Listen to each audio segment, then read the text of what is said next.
은퇴는 누구에게나 맞이해야 하는 중요한 인생의 전환점입니다. 특히 오랜 시간 동안 안정적인 직장 생활을 이어온 공무원들에게 은퇴는 단순한 직장 생활의 마침표가 아니라 새로운 삶의 시작이기도 합니다. 많은 사람들이 공무원 연금이 있으니 걱정 없다고 생각하지만 안타깝게도 그런 생각이 오히려 위험할 수 있습니다.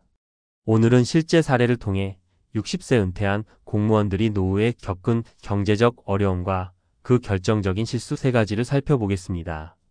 1. 무계획한 소비와 안일한 재정 관리. 은퇴 후에도 재정 관리는 필수입니다.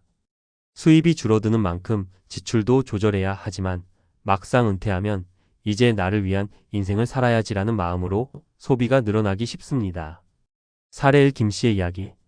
김씨는 35년 동안 공무원으로 근무하면서 성실히 일했습니다. 은퇴 후에는 연금이 나오니 걱정 없을 거라 생각했고 특별한 재정 계획 없이 여유롭게 지냈습니다. 해외여행, 취미활동, 친구들과의 모임 등으로 지출이 늘어났고 별다른 고민 없이 저축한 돈을 사용했습니다. 하지만 예상치 못한 의료비와 자녀의 경제적 지원 요청이 이어지면서 상황은 급변했습니다. 결국 저축은 바닥났고 연금만으로는 부족한 생활비를 감당하기 어려웠습니다. 김 씨는 이렇게 말했습니다. 노후는 쉬는 시간인 줄 알았는데 철저한 계획 없이는 하루하루가 불안한 전쟁터더라고요. 전문가 조언. 은퇴 후에도 꼼꼼한 가계부 작성과 지출 계획이 필요합니다. 의료비, 예상치 못한 지출에 대비한 비상금은 반드시 마련하세요. 2. 자녀 지원에 대한 과도한 부담. 부모로서 자녀를 돕고 싶은 마음은 당연합니다. 그러나 은퇴 후에도 계속해서 자녀를 지원하다 보면 자신의 노후 자금이 위험해질 수 있습니다. 사례 2. 박 씨의 이야기. 박 씨 부부는 은퇴 후 자녀들이 독립하길 기대했습니다. 그러나 현실은 달랐습니다. 자녀들은 취업난과 높은 주거 비용으로 인해 경제적으로 독립하기 어려웠고 박 씨 부부에게 지속적으로 도움을 요청했습니다. 처음에는 당연히 지원했지만 시간이 지나면서 상황이 점점 어려워졌습니다. 결국 본인의 노후 자금을 갉아먹게 되었고 생활비마저 부족한 상황에 이르렀습니다.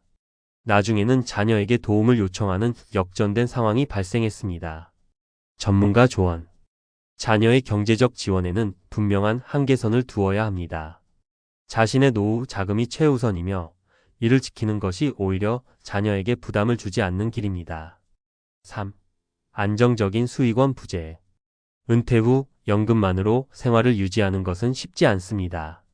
물가는 계속 오르고 예상치 못한 지출이 발생하기 때문입니다. 따라서 안정적인 추가 수익원이 필요합니다. 사례 3. 이 씨의 이야기. 이 씨는 은퇴 후 연금으로 생활했습니다. 초기에는 큰 문제가 없었지만 시간이 지나면서 물가 상승과 예상치 못한 지출로 인해 재정적 압박이 커졌습니다. 추가 수익원을 준비하지 않았기에 연금 외에는 아무런 대책이 없었죠. 결국 건강이 악화되어 의료비 부담이 커졌고 대출까지 받게 되었습니다. 이 씨는 이렇게 회상합니다. 은퇴하면 끝인 줄 알았는데 다시 뭔가를 준비해야 한다는 걸 너무 늦게 알았어요. 전문가 조언. 은퇴 후에도 소규모 일자리나 안정적인 투자 등 추가 수익원을 고려하세요.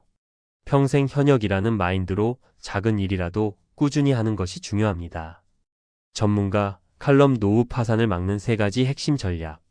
철저한 재정 계획 수립. 은퇴 전부터 구체적인 재정 계획을 세워야 합니다. 수입과 지출을 명확히 파악하고 예상치 못한 상황에 대비한 비상금을 준비하세요. 자녀와의 건강한 경제적 거리 유지. 자녀를 돕는 것은 중요하지만 자신의 노후 자금이 우선입니다. 자녀와 솔직하게 대화하며 지원의 한계를 명확히 하세요. 지속 가능한 수익원 마련. 은퇴 후에도 자신이 할 수 있는 일을 찾아보세요. 작은 투자, 취미를 활용한 부업 등은 경제적 여유뿐 아니라 삶의 활력도 제공합니다. 노후 파산은 갑자기 찾아오는 것이 아닙니다.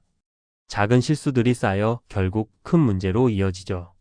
중요한 것은 지금 이 순간부터 준비하고 계획하는 것입니다.